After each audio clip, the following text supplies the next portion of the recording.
Senator Richard C. Shelby, Republican of Alabama, stopped short of endorsing Roy S.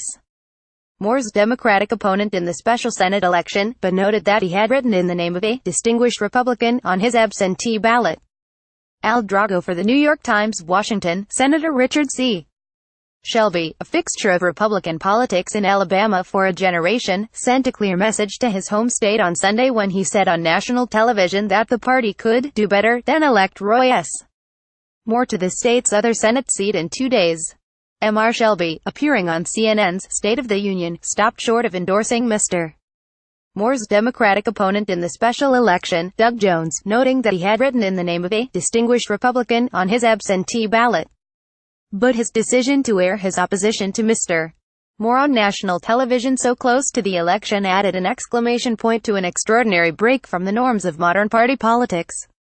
Mr. Shelby pointedly declined to recommend that his fellow Republicans back their nominee in the tight race, a man Mr. Shelby would have to work within the Senate if he is elected. I understand where the president is coming from. I understand we would like to retain that seat, Mr. Shelby said, referring to President Trump's endorsement of Mr. Moore despite accusations of UAL misconduct involving teenagers. But I tell you what, there's a time, we call it a tipping point. Mr. Shelby continued, I think, so many accusations, so many cuts, so many drip.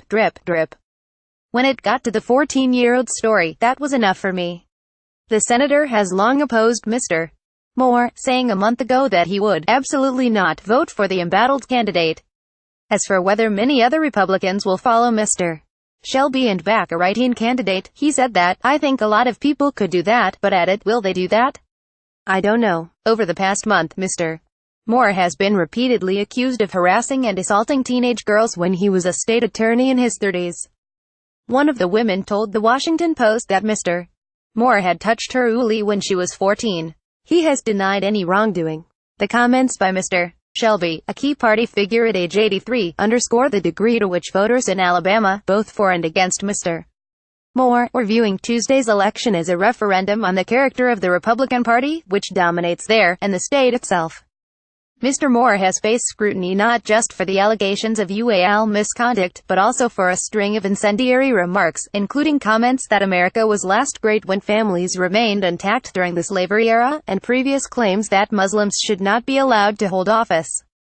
Representative Terry A. Sewell, the only Democrat representing Alabama in Congress, said on Sunday that the direction Mr. Moore represented was clear. If elected, she said, he would hearken us back to the days of segregation. Speaking on ABC's This Week, she said she felt there was no reason not to believe the women who had come forward to accuse Mr. Moore of misconduct. When Roy Moore, if he should win, goes to Washington, we will always be questioning his character, Ms. Sewell said. The Congresswoman was scheduled to campaign for Mr. Jones along with Senator Cory Booker, Democrat of New Jersey, in Birmingham later on Sunday.